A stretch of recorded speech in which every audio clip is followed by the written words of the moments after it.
ہو لاکھوں سلام اس آقا پر،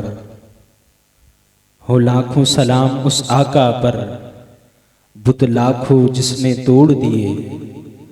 دنیا کو دیا پیغام وحدت، طوفانوں کے رخ موڑ دیے، اور اس محسن آقا نے کیا کیا نہ دیا انسانوں کو، دستور دیا، منشور دیا، کچھ راہیں دی، کچھ موڑ دیے۔ ماشاءاللہ جامعہ علیمیہ اسلامیہ کے طالب علم محترم مکرم جناب فیصل احمد صاحب، حضور سیاح عالم، مبلغ اسلام، سفیر اسلام، ڈاکٹر حافظ فضل الرحمن الانصاری القادری علیہ الرحمہ کی مایہ ناز کتاب اسلام اینڈ ویسٹرن سویلائزیشن پر تبصرہ فرما رہے تھے۔ دعا کرتے ہیں اللہ رب العزت سے آپ کو مزید برکتیں عطا فرمائیں۔ اسی دوران director world federation of Islamic mission محترم مکرم علی محمد ناصر صاحب تشریف لائے، آپ کو خیر مقدم کہتے ہیں۔ ڈاکٹر پروفیسر حبیب الرحمن صاحب تشریف لائے، آپ کو بھی خیر مقدم کہتے ہیں۔ پروفیسر ذوالقرنین حیدر صاحب دل افروز ہوئے، آپ کو بھی خوش آمدید کہتے ہیں۔ میں بلا تاخیر دعوت خطاب دے رہا ہوں علمیت کی شخصیت محترم مکرم جناب محبوب الحسن بخاری صاحب، جن کا تعلق جامعہ کراچی اور پروفیسر ہیں شعبہ فلسفہ کے۔ آپ سے گزارش کرتا ہوں تشریف لائیں اور اظہار خیال پیش فرمائیں۔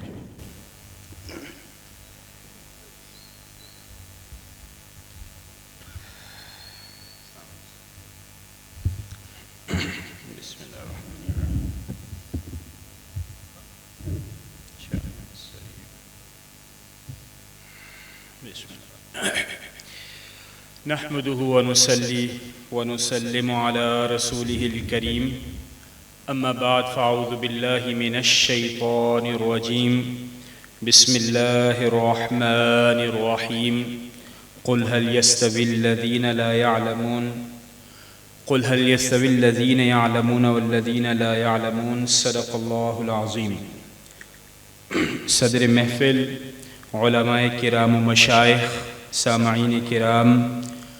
السلام علیکم ورحمۃ اللہ وبرکاتہ۔ سب سے پہلے تو بہت بہت شکریہ یہاں پر دعوت دینے کے لیے، پرنسپل صاحب، انتظامیہ اور انصاری صاحب اور دیگر جو اکابرین اس وقت ہمارے اسٹیج پر جلوہ افروز ہیں، سب کو میری طرف سے السلام علیکم اور شکریہ دونوں ایک ساتھ۔ آج کی اس گفتگو کے حوالے سے اور اس محفل کے حوالے سے ایک موضوع دیا گیا تھا کہ مذہب، فلسفہ اور سائنس، اور اس موضوع پر اظہار خیال کے لیے کہا گیا ہے۔ تو میرا یہ خیال ہے کہ شاید ہر ایک گیسٹ کے لیے ایک مختلف اور ایک مخصوص قسم کا موضوع ہے، تو اس موضوع پر ہم گفتگو کریں گے، مختصر سی چند گزارشات پیش کریں گے اور یہ جاننے کی کوشش کریں گے کہ فلسفہ، سائنس اور مذہب، اس کا آپس میں کیا تعلق ہے۔ یوں تو یہ مسئلہ بہت بڑا ہے، اور اس لیے بھی بڑا ہے اور ایک طویل عرصے سے، جب سے ڈان آف ہیومن سویلائزیشن کہلاتی ہے، اس وقت سے اس مسئلے کے اوپر مختلف آراء موجود ہیں، اور اسی طرح مختلف فریم ورکس میں رکھ کر اس مسئلے کو دیکھا گیا ہے۔ لیکن آج ہم بالخصوص ڈاکٹر انصاری کے حوالے سے یہاں پر گفتگو کر رہے ہیں، اور اسی مناسبت سے ادارے میں موجود ہیں، اور اسی پرسپیکٹو میں ہمارے لیے موضوع طے در طے کھلنا شروع ہو جاتا ہے کہ فلسفہ، سائنس اور مذہب کا آپس میں تعلق ڈاکٹر انصاری علیہ رحمہ کی جو خدمات ہیں، اور بالخصوص اس کا جو امباڈیمنٹ ہے اور جو کلائمیکس ہے اس ادارے کا، اس کے کانٹیکس میں ہمیں یہ دیکھنے کی ضرورت ہے کہ فلسفہ، سائنس اور مذہب کا آپس میں کیا تعلق ہے، اور ڈاکٹر انصاری اس کو کس طرح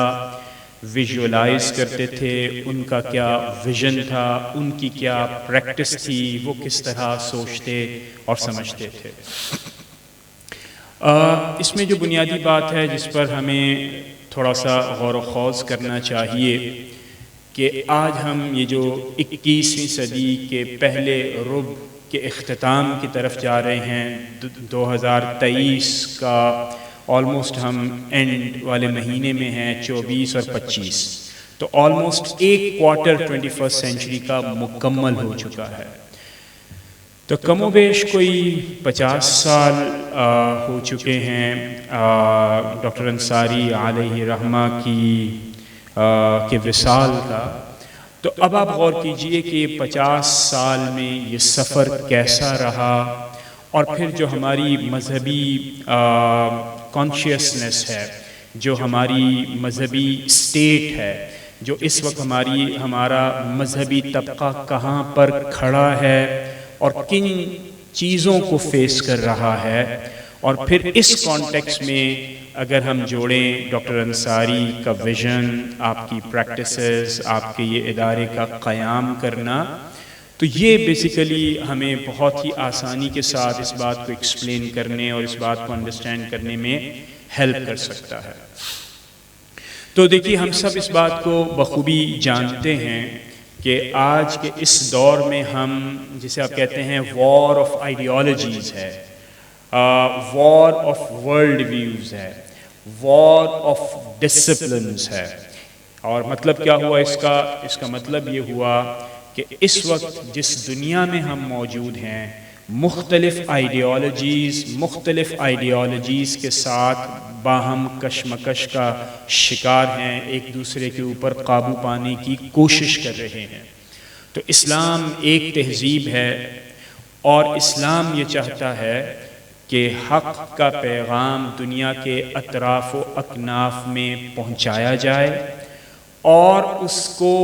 اتنی آسانی اور ان ذرائع سے پہنچایا جائے تاکہ دین حق کا پیغام صحیح معنوں میں ہمارے مخاطبین تک پہنچ جائے، اور تاکہ پھر وہ اس بات کا انتخاب کر سکیں کہ صحیح زندگی اور ورلڈ ویو کیا ہے اور غلط زندگی اور ورلڈ ویو کیا ہے۔ اور اگر اس پیغام کے پہنچانے میں کچھ آئیڈیالوجیز رکاوٹیں ڈالتی ہیں اس انداز میں کہ ان کے پرفریب نعرے، ان کے پرفریب ادارے، ان کے پرفریب باتیں اگر لوگوں کو زیادہ متاثر کرتی ہیں اور اسلام کا پیغام صحیح معنوں میں نہیں پہنچ سکتا ہے، تو یہ ہے کشمکش آئیڈیالوجیز کی، اور یہ اس دور میں زیادہ ہو چکی ہے۔ اور اس دور میں بھی جب ڈاکٹر انصاری زندہ تھے اور اس حوالے سے کوشش کر رہے تھے کہ موجودہ دور میں، یعنی اس دور میں کس طرح اسلام کا پیغام لوگوں تک پہنچایا جا سکتا ہے، تو اس وقت بھی یہ وار آف آئیڈیالوجیز تھی، جیسے کہ مجھ سے پہلے والے اسپیکر اس حوالے سے بخوبی انداز میں بیان کر رہے تھے کہ سیکولرزم اور کمیونزم اور کیپٹلزم کی جو جنگ تھی آپس میں، تو اس میں ان چیلنجز کو کیسے فیس کرنا ہے۔ یہ چیلنجز بہت زیادہ انٹینسیفائی ہوئے ہیں over the passage of time, اور اس کے ساتھ ساتھ جو مختلف ٹیکنالوجیز نے آج ہمیں اپنے دامن میں گھیر لیا ہے، انہوں نے ان آئیڈیالوجیز کو ہماری زندگی میں بہت آسانی کے ساتھ اثر انداز ہونے اور پھر اسی رو میں بہہ جانے کے لیے بہت ہی ایک ولنریبل ہم سب کو بنا دیا ہے۔ اس لیے یہ وار آف آئیڈیالوجیز مزید انٹینسیفائی ہوئی ہے، اس نے ہم سب کو بہت زیادہ ولنریبل بنایا ہے، لہٰذا چیلنج اس سے زیادہ انٹینسیفائی ہو چکا ہے۔ اب اس دور کے اندر جو سب سے بڑی بات ہے جو کہ ڈاکٹر انصاری کا ویژن ہمیں نظر بھی آتا ہے، اور اس کے ساتھ ساتھ آپ یہ دیکھیے کہ اس وقت انہیں یہ محسوس ہو رہا تھا، اور اس وقت انہیں یہ ایک رائزنگ ریئلٹی لگ رہی تھی جس کے خلاف بند باندھنے کے لیے آپ نے یہ ادارہ قائم فرمایا۔ اور وہ کیا ہے؟ وہ یہ خیال محسوس ہوتا ہے اور یہ احساس ہے کہ کیا آئسولیٹڈ اسپیشلائزیشن ہمارے تمام مسائل کا حل ہو سکتا ہے؟ یعنی کیا آئسولیٹڈ، یعنی ایسے اسپیشلسٹ پیدا کر دیے جائیں مذہب کے جو اسپیشلسٹ ہوں لیکن مذہب کے ہوں، اور آئسولیٹڈ ہوں، دنیا اور اس کے دیگر ڈسپلن سے بالکل کٹ کے رہیں، اور پھر اس بنیاد کے اوپر کیا صحیح میننگ فل وے میں اسلام کا پیغام دنیا کے اطراف و اکناف میں پہنچایا جا سکتا ہے؟ نمبر 1۔ نمبر 2 بات یہ ہے کہ اگر یہ نہیں پہنچایا جا سکتا، جو کہ محسوس ہوتا ہے کہ ڈاکٹر انصاری اس ویژن کو جو آج ہم بہت زیادہ سیلیبریٹ کرتے ہیں کہ انٹر ڈسپلنری ہونا چاہیے، پلیٹ فارمز کو اوپن کرنا چاہیے، اور جب یہ ریئلٹی کرائسس میں ڈلنے کے بعد ہمارے سامنے واضح ہو رہی ہے، ڈاکٹر انصاری نے یہ جو ادارہ ہے اسلامک سینٹر، اگر آپ اس کا نصاب پر ایک تائرانہ جائزہ لیں اور اسی طرح اس کی فیکلٹی پر ایک تائرانہ جائزہ لیں، تو آپ کو اس بات کا علم ہوگا اور آپ اس حقیقت کو بخوبی پہچان جائیں گے کہ یہ ایک روایتی مکتب اور مدرسہ نہ کبھی سوچا گیا اور نہ کبھی اس کے اوپر پریکٹس کی گئی۔ یعنی اس میں کیا صرف اور صرف آئسولیٹڈ اسپیشلسٹ پیدا کیے گئے، یا انٹر ڈسپلنری اوپننگز کی اپارچونٹیز کو کریٹ ان معنوں میں کیا گیا کہ اگر فلسفہ پڑھنا ہے تو آپ یہ دیکھیے کہ دیگر مدارس میں نہ اس زمانے میں فلسفے کی طرف اتنی رغبت تھی اور نہ آج ہے، نہ اس زمانے میں ہمیں نظر آتا تھا کہ علم الکلام جو کہ مسلمانوں کی ایک ٹرائیڈ اینڈ ٹیسٹڈ میتھڈالوجی ہے اپنے باہر کے چیلنجز سے نبرد آزما ہونے کے لیے، نہ اس وقت مدارس میں اس منہج کی اور اس ریفائنڈ وے میں پڑھانے کی کوشش کی گئی، نہ سمجھنے کی کوشش کی گئی، نہ آج ہے۔ اور اس کے ساتھ ساتھ سوشل سائنسز کے ساتھ انٹریکشن کرنا، سوشل سائنسز کو اپنے ایکسپرٹس کے ذریعے سے یہاں پر پڑھائے جانے کی نہ صرف اجازت دینا بلکہ خود اس بات کا اہتمام کرنا کہ اگر کسی نے اکنامکس پڑھانی ہے تو وہ کوئی مدرسے کا فارغ التحصیل آدمی نہیں ہو کہ جو کہ آ کے اکنامکس پڑھائے، بلکہ ایکسپرٹ ہو کسی بھی شعبے کا۔ مثال کے طور پر کراچی یونیورسٹی، فلسفی ہے تو Karachi university, sociology, natural sciences میں اگر کوئی ایکسپرٹ موجود ہے تو وہ اس ادارے میں آئے اور طلبہ کے ساتھ اس انداز میں انٹریکشن کرے کہ یہ بچے دین تو پڑھ رہے ہیں، قرآن و حدیث کا مطالعہ تو کر رہے ہیں، لیکن وہ ساتھ ساتھ یہ بھی ایگزامن کرتے رہیں، کنٹینیوسلی اسکروٹنائز کرتے رہیں وہ مقدمات جو کہ سائنس پیش کر رہی ہے،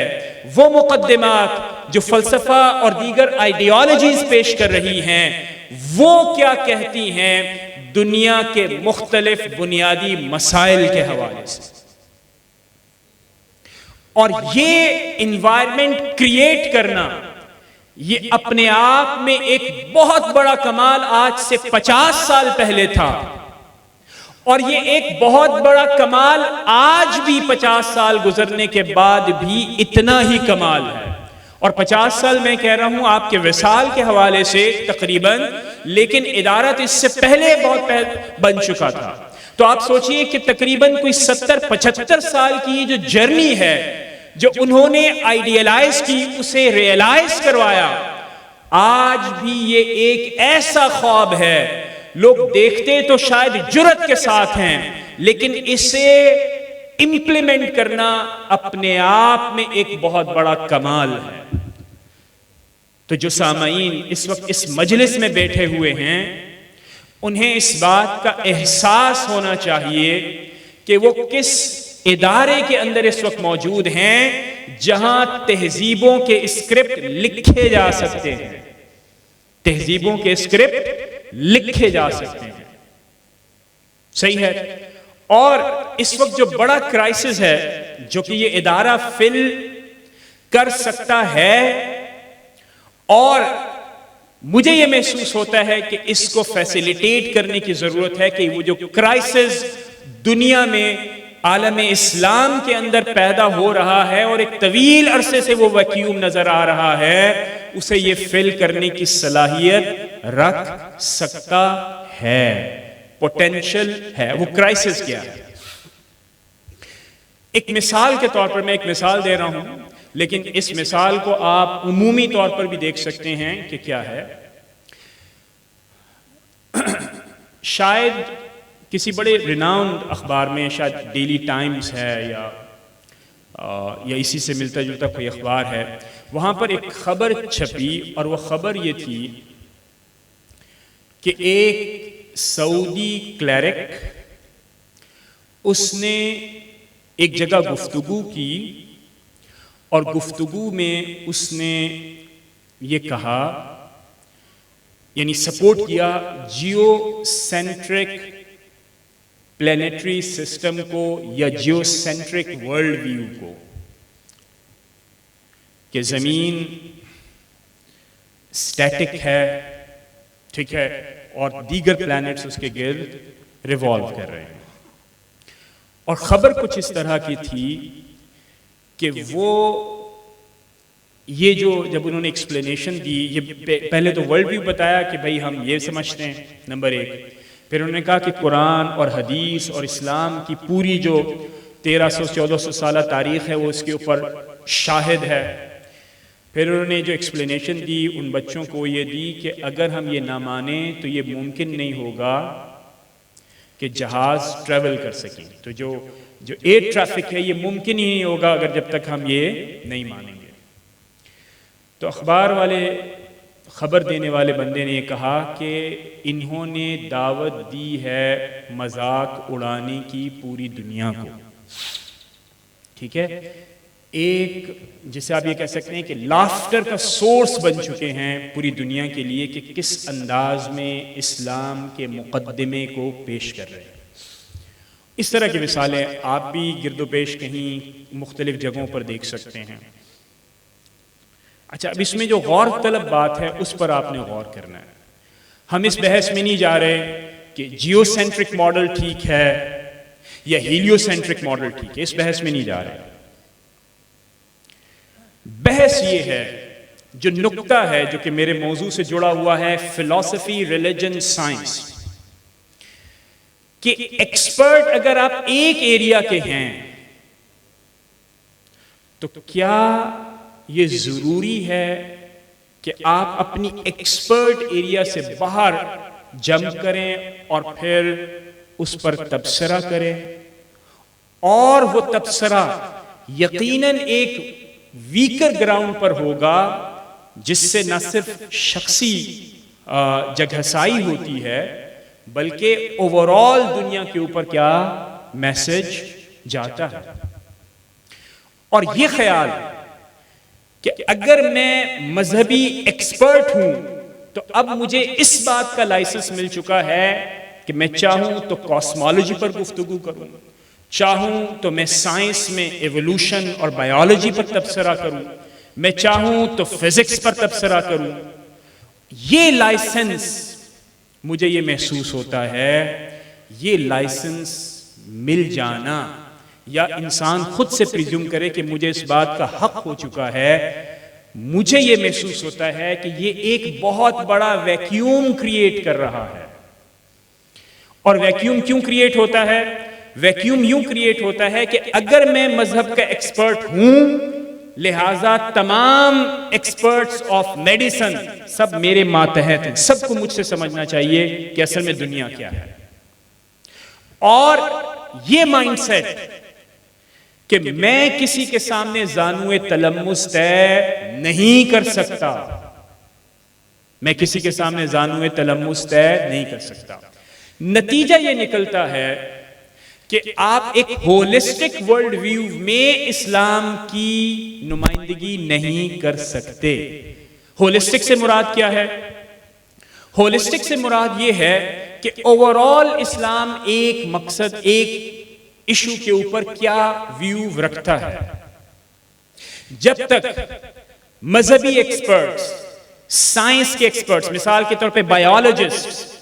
اسی کے ساتھ ساتھ مختلف آئیڈیالوجیز کے ہولڈرز، یہ تینوں ایک پلیٹ فارم پر بیٹھ کر باہم گفتگو کر کے بعض معاملات میں، صرف میں یہ نہیں کہہ رہا کہ ریلیجیس ڈائی ہارڈ کور ایشوز کے اوپر گفتگو کریں، وہ تو آپ کا ایکسپرٹ ایریا ہے، لیکن ایک ایسا ایریا جو کہ آپ کے ڈومین میں فال ہی نہیں کرتا لیکن اس کی ریپرکشنز مذہبی ہیں. مثال کے طور پر ایوولوشن کا مسئلہ ہے. اب ایوولوشن کے مسئلے کے اندر جب یہ گیپ پیدا ہوتا ہے تو بہت ہی اچھا جی میں نے کہا منع کرنے آ رہے ہیں بھائی بس کر دیں. اچھا تو یہ جو گیپ ہوتا ہے، یہ گیپ کیوں پیدا ہوتا ہے کہ ایکسپرٹس ہیں، ایکسپرٹس جب اپنا بہت ہی weaker point of view share کرتے ہیں تو لوگ اس کے اوپر مذاق اڑاتے ہیں، جیسے کہ ابھی میں نے مثال دی. اور چونکہ پھر آڈینس کو کوئی رہنمائی کرنے والا ملتا نہیں تو مڈل مین آ کر ان کو ریپرزینٹ کرنا شروع کر دیتا ہے. کون کرنا شروع کر دیتا ہے؟ Middle man. اور آج اس زمانے کے اندر اگر آپ نے اس کی مثال دیکھنی ہے تو آپ یوٹیوبرز کو دیکھ سکتے ہیں. اسلام ان لوگوں کا خیال یہ ہے، حتیٰ کہ عوام الناس بھی اس طرح سمجھتی ہے کہ اگر اسلام اور سائنس کو باہم دیکھنا ہے، اسلام اور تھیزم اور ایتھیزم کو بہت زیادہ اچھی طرح دیکھنا ہے، اسلام اور ہسٹری کو اگر دیکھنا ہے تو یہ یوٹیوبر دیکھ لو، وہ یوٹیوبر دیکھ لو، وہ دیکھ لو. اور ان کی ایکسپرٹیز نہیں ہوتی ماں سوائے اس کے کہ انہیں یوٹیوب چینل کو ایڈمنسٹر کرنا آتا ہے، لچھے دار باتیں کرنی آتی ہیں. لیکن چونکہ وہ اس تہذیبی اثاثے سے ناواقف ہوتے ہیں، ان کے لیے یہ انیکسیسیبل ہوتا ہے، تو لہٰذا موقع پرست بہت ہی زیادہ پاپولر مائنڈ کو ریپرزینٹ کرنے کے لیے مختلف طرح کے لوگ سامنے آنا شروع ہو جاتے ہیں. تو جو ویکیوم کی بات میں کر رہا ہوں وہ کیا ہے؟ وہ ویکیوم یوں پیدا ہوا کہ ایک طرف آپ سمجھ رہے ہیں کہ میں تو اسپیشلسٹ ہوں اور میں کسی سے بات نہیں کروں گا، یعنی انٹر ڈسپلنری ڈائلاگ میرے لیے قطعاً ناقابل قبول ہے. وہ کہے نہ لیکن پریکٹسز سے کرے. تو نتیجہ کیا نکلتا ہے؟ عوام الناس کی کثرت سے ایک ایسی بڑی تعداد آپ کو نظر آئے گی جو ریلیجیس ریپریزنٹیشن سے ڈسسیٹسفائیڈ ہوگی. اور اس کی بڑی اگزامپل میں دیتا ہوں، بایولوجسٹ جو ہمارے مسلم بچے بچیاں میڈیکل کالجز میں پڑھتی ہیں، سائنس میں، زولوجی میں، باٹنی میں پڑھتی ہیں، بایو کیمسٹری میں بچے پڑھتے ہیں، اور آپ سب کو پتا ہے کہ سائنس کا جو ماڈل اس وقت فالو کیا جا رہا ہے وہ ڈاروینزم ہے. ٹھیک ہے، اب اگر مسلم انٹلیکچوئلز اس انٹریکشن کے نتیجے کے اندر یہ نہیں بتائیں گے کہ ہمیں کیا پوزیشن لینی ہے، تو پھر درمیان میں کون آئیں گے؟ یوٹیوبرز. درمیان میں کون آئیں گے؟ مڈل مین، جو کیا ہوں گے؟ نہ پراپرلی ریلیجیس ایکسپرٹس ہوں گے، نہ پراپرلی سائنٹسٹ ہوں گے. اور اس گیپ کو پیدا کرنے میں ایک بڑی ذمہ داری مذہبی قیادت پر بھی یوں آتی ہے کہ دینی اور اخلاقی ذمہ داری تو ظاہر ہے. اگر فرض کریں کہ وجوب کے طریقے پر نہیں ہوگی، لیکن اخلاقی اور دینی ذمہ داری یہ تو ہے کہ میری اگلی نسلیں جو کہ سائنس کی لیبارٹریز کے اندر ایکسپوز ہو جاتی ہیں کہ انہیں کیا پوزیشن لینی چاہیے تو وہ لینے سے قاصر ہو جاتے ہیں. تو ایک آپ کرائسس کے اندر چلے جاتے ہیں اور آپ کے پاس جواب نہیں. اور اگر آپ ایک سروے کریں پوری دنیا میں مسلم اسکالرز کا کہ ان کی ایوولوشن کے اوپر کیا پوزیشن ہے، تو ایک پوزیشن نہیں ہوگی. ان میں سے بعض لوگ ہوں گے جو کہ مکمل ریفیوٹیشن کے قائل ہیں، بعض اسکالرز ہیں جو کہ مکمل اس کو ایکسپٹ کرتے ہیں، اور بعض اسکالرز ہیں جو کہ ان بٹوین ہوتے ہیں. صحیح ہے. اب سوال یہ پیدا ہوا کہ اس نئے بچے کو جس کی عمر 18 سے 20 سال ہے، جس کو ایک فزسسٹ ایک بایولوجسٹ ٹرین کر رہا ہے سائنس کے اندر، وہ لیب میں صبح و شام تجربے کرتا ہے، اور اس کی ایزمپشن اگر ڈاروینینزم سے آ رہی ہے تو پھر وہ کیا کرے گا؟ تو اس لیے فی زمانہ اگر ہمیں اپنے مستقبل کو محفوظ بنانا ہے تو سائنس، مذہب اور فلسفے کا تعلق اسی طور پر آپ ویژولائز کر سکتے ہیں کہ آپ بٹھائیے جیسے کہ اس ادارے کے اندر ایکسپرٹس کو، اور ان امور میں جہاں پر امت مسلمہ کی رہنمائی درکار ہے، ایک ڈائیلاگ کی فارم میں جا کر اس مسئلے کو حل کرنے کی کوشش کی جا سکتی ہے. اور آپ یہ دیکھیے کہ اس وقت رائزنگ ریالٹی تھی، لیکن آج کے اس دور میں یہ وہ ریالٹی ہے، یعنی یہ جو وہ کرائسس ہے جسے ہم فیس کر رہے ہیں. تو آپ اندازہ کیجئے ڈاکٹر فضل الرحمان انصاری رحمت اللہ تعالی علیہ کی ویژن کا، کہ کمال آپ کی ویژن ہوگی کہ مستقبل میں کیا چیلنجز آ سکتے ہیں، مستقبل میں کیا چیلنجز آ سکتے ہیں. اور اس کا حل یہ نہیں کہ ایک چھوٹا سا کتابچہ آپ نے لکھا اور بالکل جیسے ہمارے ہاں بعض ایک عام سی پریکٹسز ہوتی ہیں کہ جی حضرت صاحب نے تو یہ لکھ دیا اور انہوں نے تو یہ، انہوں نے بس لکھا ہوتا ہے یا گفتگو کرتے ہیں. ڈاکٹر فضل الرحمان انصاری رحمت اللہ علیہ کا کمال یہ ہے کہ انہوں نے اس ویژن کو ادارے کی فارم میں ڈھال کر یہاں پر کھڑا کر دیا. نہ صرف یہ، اوور دی ڈیکیڈز گریجویٹس پیدا کیے جو کہ اس وقت سوسائٹی میں مختلف پوزیشنز کے اوپر مختلف انداز میں سرو کر رہے ہیں. اور سوچئے کہ اگر اس انداز کے ادارے ملٹی پلائی ہو جائیں پاکستان میں اور پاکستان سے باہر، تو سوچئے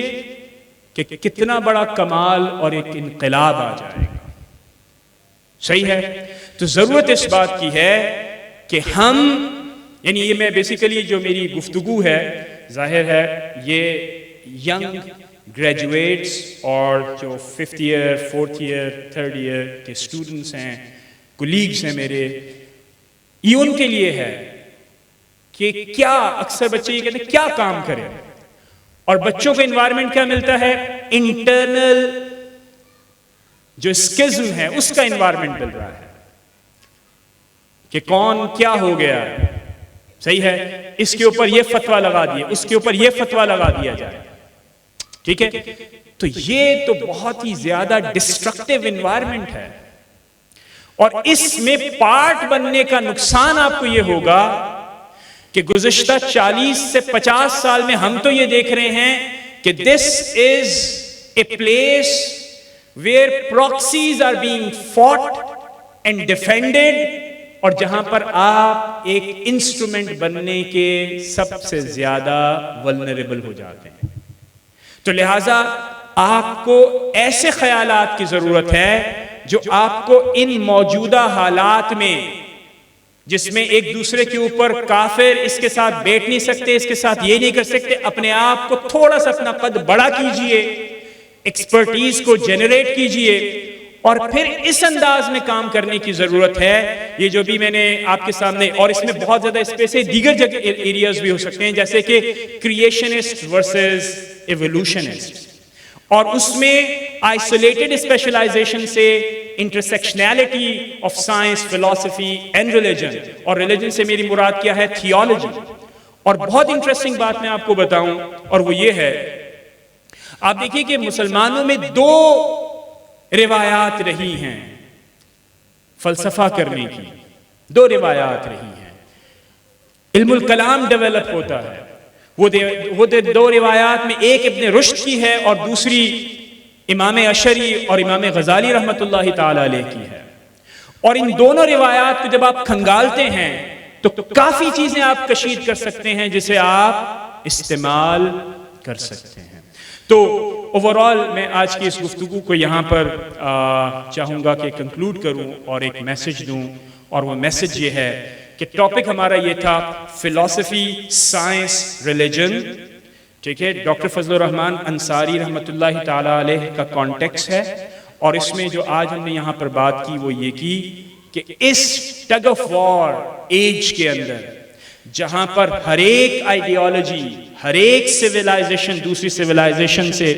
کشمکش، دا کلیش آف سویلائزیشن والا معاملہ ہے، تو اس میں جو وے آؤٹ ہو سکتا ہے وہ یہ ہے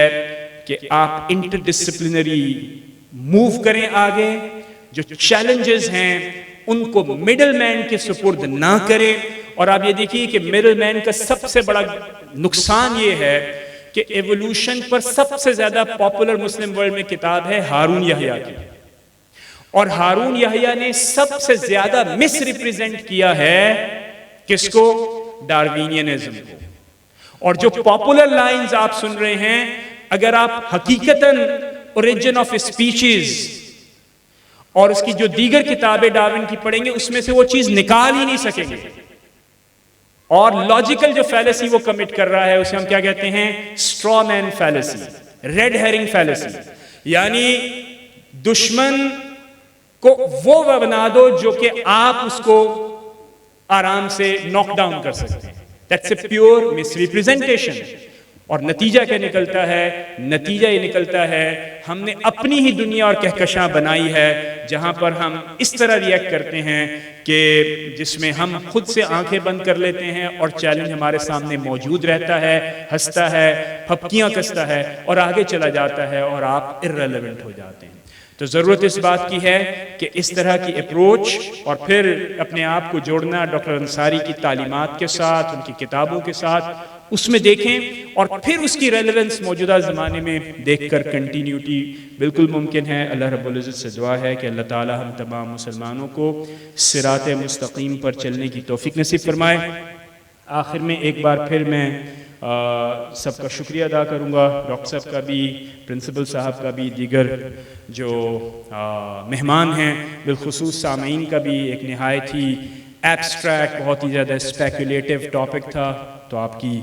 صبر کا بھی حوصلہ دینا چاہیے. وَمَا عَلَيْنَا إِلَّا الْبَلَاغُ الْمُبِينُ.